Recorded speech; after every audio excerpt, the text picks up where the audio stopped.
Hello Sir Caspar at sa lahat ng nakikinig sa inyong channel. Itago niyo na lamang po ako sa pangalang Nardo. Nakatira dito sa lalawigan ng Leyte.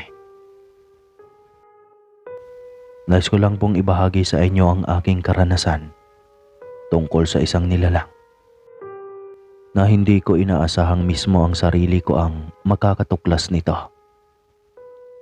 Dekada 90 nang mangyari. Dahil sa binata pa lang ako ng mga panahong iyon, ay talagang puro inuman at barkada lamang ang inaatupag ko kapag wala na akong ginagawang trabaho. Naalala ko pa ngang nagagalit na ang aking ina dahil sa baka hindi kalaunan ay magkakasakit na umano ako sa ginagawa kong pag-iinom. Ang tanging sinasabi ko lang naman sa aking ina tuwing nagagalit ito ay huwag siyang mag-alala dahil malayo sa iniisip niya ang mangyayari sa akin. Sabi niya naman sa akin kung hindi ako magkakasakit ay baka mamaya ay mapaaway pa ako. Hindi naman lahat ng oras ay ipagtatanggol ako ng mga kaibigan ko.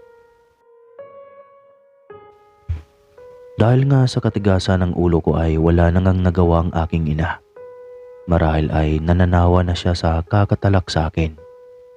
Kung kaya tumigil na siya at hinayaan na lamang ako sa mga ginagawa.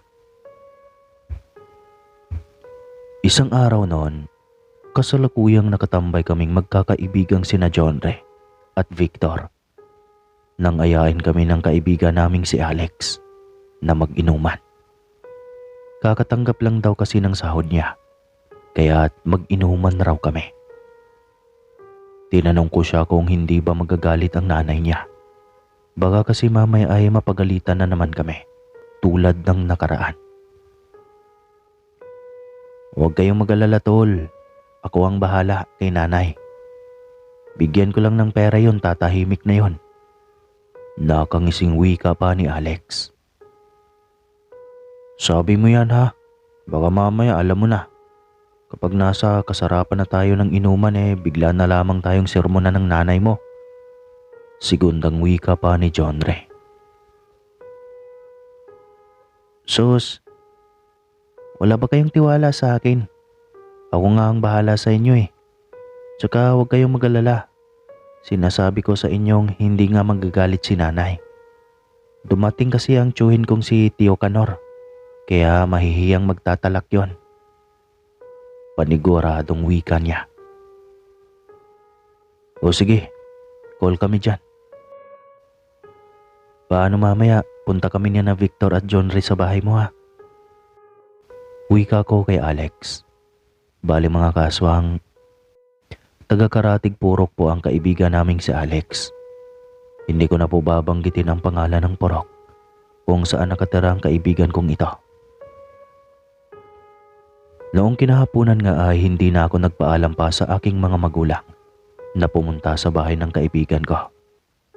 Kapag kasi nalaman na naman ni nanay na makikipag-inuman ako, tiyak na pagagalitan na naman niya ako. Kaya naman ang ginawa ko ay umalis na ako ng bahay at tinungo na ang bahay ni Victor. Ano, tara na? Pag-ayang wika ko kay Victor nang mabungaran ko siya sa bakuran nila. Sige lang tol at ipapasok ko lang itong mga gamit ni tatay sa loob ng bahay. Saad ni Victor sa akin. Mga ilang minutong hinintay ko siya sa labas ng bakuran. Nang matapos niyang gawin ang mga inutos sa kanya, ay pinuntahan na namin si Jonre para sabay-sabay na kaming pumunta sa karatig lugar kung saan naninirahan ang kaibigan naming si Alex. Halos isang oras din ang nilakad namin bago marating ang tirahan ni Alex. Pagkadating namin ay inihanda na kaagad ni Alex ang alak. Nasipat ko naman sa kabilang lamesa ay may mga matatandang nag-iinuman kasama ang ama ng kaibigan namin. Marahil ang mga matatandang iyon ay mga katrabaho iyon ng ama ni Alex. Sinabi naman ng ina ni Alex na kumain na muna raw kami bago mag-inuman. Nang sa ganoon ay hindi umano kami malasing kaagad. Himala, ang bait yata ng nanay mo ngayon. Pabulong kong wika kay Alex.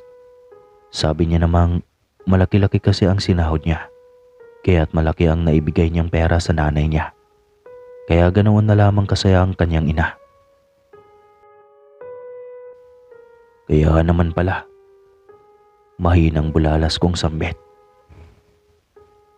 Matapos maghain ng pagkain ng kanyang ina, ay kaagad na kaming kumain. Habang kumakain na kami ng mga kaibigan ko, ay naagaw ang atensyon ko sa lamesa kung saan nakikipag-inuman ang tatay ng kaibigan ko.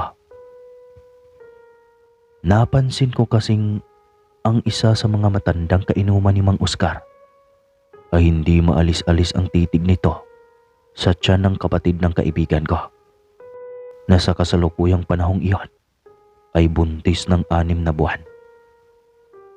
Bahagya ko namang siniko ang kaibigan kong si Alex at tinanong ito kung kamag-anak ba nito ang lalaking nasa dulo ng upuan sa lamesa. Yun ba? Hindi namin kamag-anak yun. Bagong katrabaho ni tatay, yun si Mang Silso. Isinama nila dito para naman hindi maiwang mag-isa sa baraks ang matanda. Naaawa kasi si tatay dahil maiiwang mag-isa lang iyon sa baraks. Sagot niya sa akin. Dagdag pa nitong sabi, huwag ko na lang daw pansinin ng matanda.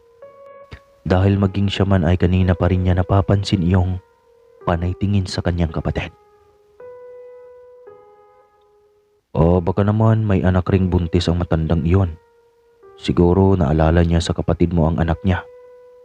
Segundang wika ni Victor. Siguro nga. Bulalas na tugon ni Alex. Noong matapos na kaming kumain ay tsaka na kami tumagay ng alak. Tamang kwentuhan at asaran lang ang ginagawa namin. Tulad ng pangkaraniwang nag-iinuman. Sa paglipas ng mga oras, kahit anong iwas ng tingin ko sa matandang sinasabi ni Alex na si Mang Celso, ay hindi ko talaga maiwasan. Hindi ko alam kung bakit. Pagkaramdam ko kasi ng mga sandaling iyon ay may hindi tamang nangyayari. Hindi kalaunan ay napapansin kong kapag natatapat na sa matanda ang basong may lamang alak, matapos nitong inumin iyon, ay para bang pinupunasan niya ng bahagya sa pamamagitan nang hinliliit ang bunganga ng baso. Noong una ay inakala kong baka hindi sinasadya ng matanda ang pagdampi nang hinliliit niyang daliri sa bunganga ng baso. Kaya pinilit ko na lamang na iwasan iyon. Binaliwala ko na lang ang mga napapansin ko at pilit kong itinuon ang pansin sa mga kasamahan ko. Makalipas ang 1 oras, ay ubos na ang pulutan namin. Kaya nagpresenta ako sa mga kasama kong ako na ang manghihingi ng pulutan sa kusina. Sige tol, humingi ka na lang kay nanay ng pulutan. Nandun siya sa kusina at nagluluto ng pulutan. Wika pa sa akin ni Alex. Bit-bit ang mangkok ay tinungo ko na nga ang kusina para manghingi ng pagkain. Nakita ko namang naroroon ang kapatid ni Alex na buntis. Kausap ang ina nito. Narinig kong nag-uusap ang mga ito patungkol sa matandang kainuman ni Mang Oscar. Kaya sandali muna akong huminto at pinakinggan ang pinag-uusapan nila. Ayon nga sa narinig ko, ay napapansin umano ng buntis na kanina pa siya tinitignan ng matanda. At para bang naglalaway umano ito sapagkat panay ang paglunok ng laway. Sinabi naman ng ina nitong huwag na lamang lumabas ng sala. Pumunta na lamang siya sa kwarto at doon magkulong dahil ang hinala nito ay aswang umano ang matanda. Matapos kong marinig iyon ay napadda ako at napapaisip. Subalit bago pa man ako makakilos ay lumingon na ang ina ni Alex at nakangiting nagtanong kung ano ang ginagawa ko sa kusina. Manghihingi po sana ako ng pulutan. Medyo nautal pa ako. Sabay inabot ang mangkok na dala ko. Kaagad naman itong kinuha iyon at mabilis nang sinandukan. Samantalang ang kapatid naman ni Alex na buntis ay lumabas na ng kusina at sa tingin ko ay pupunta na iyon sa silid nito tulad ng napag-usapan nilang mag-ina. Matapos ibalik sa akin ng ina ni Alex ang mangkok na may laman ng pulutan, ay nagpasalamat ako sa mga ito. Pagkatapos ay bumalik na sa pwesto ng mga kaibigan ko at nakipag-inuman na. Makaraan lang ang ilang minuto ay nakaramdam ako ng pagkaihi. Kaya't sandali akong nagpaalam sa mga ito para umihi sa likuran ng bahay. Dali-dali akong tumayo at tinungo ang likuran ng bahay para magbawas. Nang makahanap na ako ng mapwepestuhan ay kaagaran na akong nagbawas. Maya-maya pa'y nakarinig ako ng mahihinang pagsinghap na animoy asong nasusuka. Matapos kong umihi, dali-dali ko nang itinaas ang zipper ng short ko at hinanap ang ingay na naririnig ko. Ilang sandali pa ay bigla akong natigilan sa kadahilan ng nakita kong nakaupo sa medyo may kadilimang parte sa likod ng bahay ang matandang si Mang Celso. Kaya sinilip ko siya kung ano ang ginagawa niya. Lumapit pa ako ng konti sa may malaking punong nakatumba para makita ko kung ano ang ginagawa ng matanda. Maliwanag naman ang mga sandaling iyon dahil sa sinag ng buwan. Kaya hindi ako nahirapang makita kung ano ang ginagawa nito. Dahil sa nakatalikod ito ay hindi ako nito napansin. Ilang sandali pa ay nagulat ako at nanlaki ang mga mata kong napatakip sa bibig. Sapagkat itinaas nito ang wala ng buhay na alagang pusa ng kapatid ni Alex. At kitang-kita ko mula sa liig ng pusa ay dumadaloy ang dugo patungo sa bunganga ni Mang Celso. Nakatingala kasi ito at nakangangat. Sinasahod ang likidong pula ng kaawa-awang pusa. Napatigil ako sandali at ikinubli ng maayos ang sarili dahil sa takot na nararamdaman at sa isiping baka makita ako ng matanda. Aswang nga ang kainuman ni Mang Oscar. Bulalas kong sambit sa sarili. Nang mga oras na iyon ay medyo may tama na ako pero dahil sa nakita ko ay halos mawala ang alak sa aking sistema. Noong maubos na ang dugo ay nagimbal ako sa sumunod na ginawa ng matanda sapagkat walang sawang nilalantakan nito ang laman loob ng pusa. Hindi na ako makagalaw pa sa pinagkublihan ko ng mga sandaling iyon dahil sa mga nasaksihan ko at sobrang lakas na ng kabog ng dibdib ko. Ilang sandali pa ay tapos na si Mang Celso sa ginagawa nitong nakakasuka at nakakahindik. Nakita ko siyang kaagad nang pumunta sa gilid ng bahay. May giripo kasi doon, kaya mabilis na itong naghilamos ng mukha para matanggal ang bakas ng mga dugong dumidikit sa mukha. Matapos gawin iyon ng matanda ay pumasok na ito sa loob ng bahay na para bang wala man lang nangyari. Sandaling napasalampak ng upo ako sa lupa dahil sa hindi ko napigilang manlambot ang mga tuhod ko at mga tog. Humugot muna ako ng malalim na hininga at nag-ipon ng lakas loob bago bumalik sa loob ng bahay. Nang makalapit na ako sa mga kaibigan ko ay nasipat kong mabalasik na tumitig sa akin ang matanda. Kaya tagaran akong nag-iwas ng tingin. Ang tagal mo naman pare. Saan ka bang sityo umihi at napakatagal mo? Pabirong tanong pa sa akin ni Alex. Pilit nang ngumiti ako at sinabi sa mga ito Medyo sumama lang kasi ang pagkaramdam ko. Kaya nagpahinga na muna ako ng bahagya. Kaagad namang nagtanong ang kaibigan kong si John Ray kung kumusta na ang pagkaramdam ko. Maayos na raw ba ako? Tumango naman ako at sinabing maayos na. Kaya wag na silang mag-alala dahil handa na ulit akong makipag-inuman. Kahit pa magdamagan pa kami. Abay talagang magdamagan tayo ngayon. Walang uuwing hindi gumagapang. Natatawa pang wika ni Victor na halatang lasing na. O siya, sa'yo na itong isang basong alak. Nakalimang ikot na kami ng alak eh. Wika pa muli ng kaibigan ko. Kaagad ko iyong kinuha at itinungga na para maibisan ang kabang nararamdaman ko.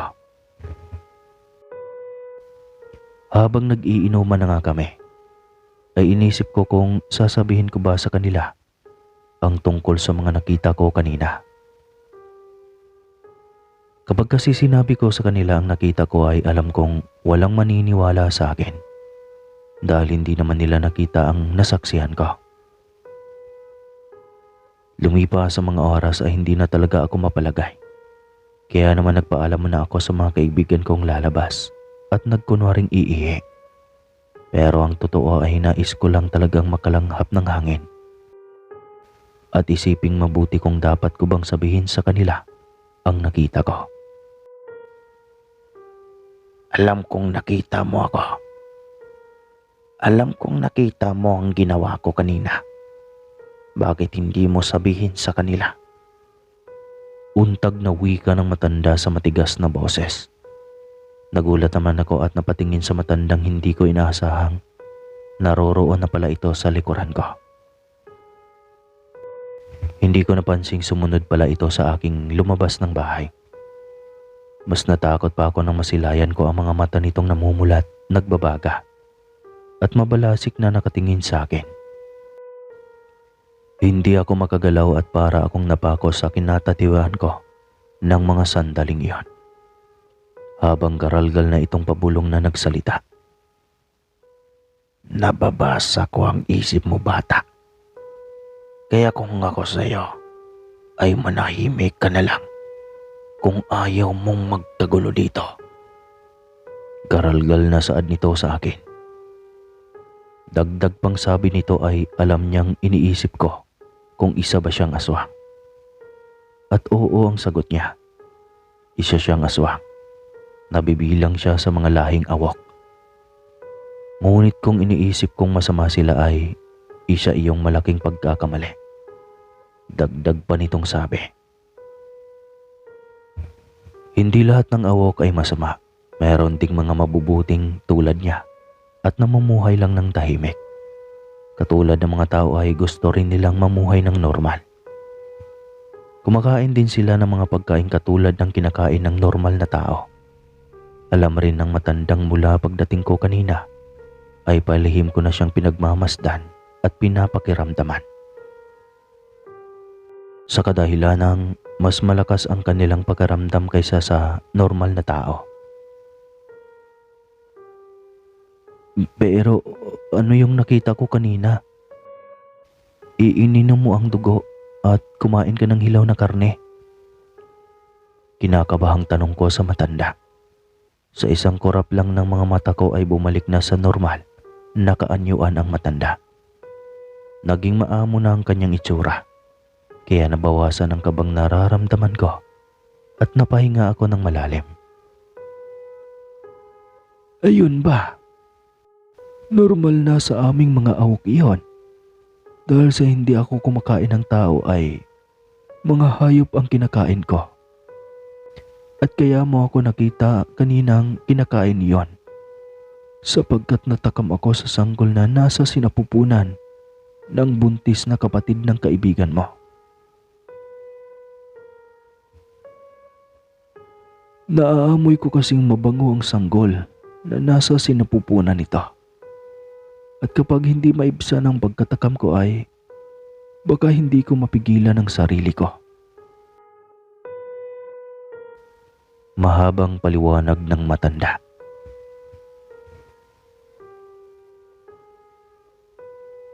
Dagdag pa nitong wika, kaysa biktimahin niya ang buntis, ay mas nanaisin pa niyang karne ng hayop ang kanyang kakainin kaysa makapananggit siya ng ibang tao. Bahagya akong nakahinga ng maluwag nang malaman ko ang buong katotohanan. Nahihiya namang humingi ako ng paumanhin sa matanda dahil pinag-isipan ko siya ng masama. Samantalang kapakanan lang ng ibang tao ang iniisip nito at ayaw nitong makagawa ng hindi maganda. Pagkatapos naming mag-usap ay bumalik na ako sa pwesto ng mga kaibigan ko at napagpasyang ilihim na lamang ang nasaksihan ko kanina. Naging maayos naman ang inuman at walang nangyaring kaguluhan sa bahay ng kaibigan ko ng gabing iyon. Hanggang sa tinamaan na kami ng sobrang pagkalasing. Kaya doon na ako nakatulog sa bahay ng kaibigan ko. Mula noon mga kaaswang ay unti-unti ko nang binago ang sarili. Hindi na ako nakikipag-inuman kung kani-kanino lang. At mas itinoon ko na lamang ang pansin sa pagtatrabaho. Nagulat naman ang aking ina dahil sa unti-unti kong pagbabago.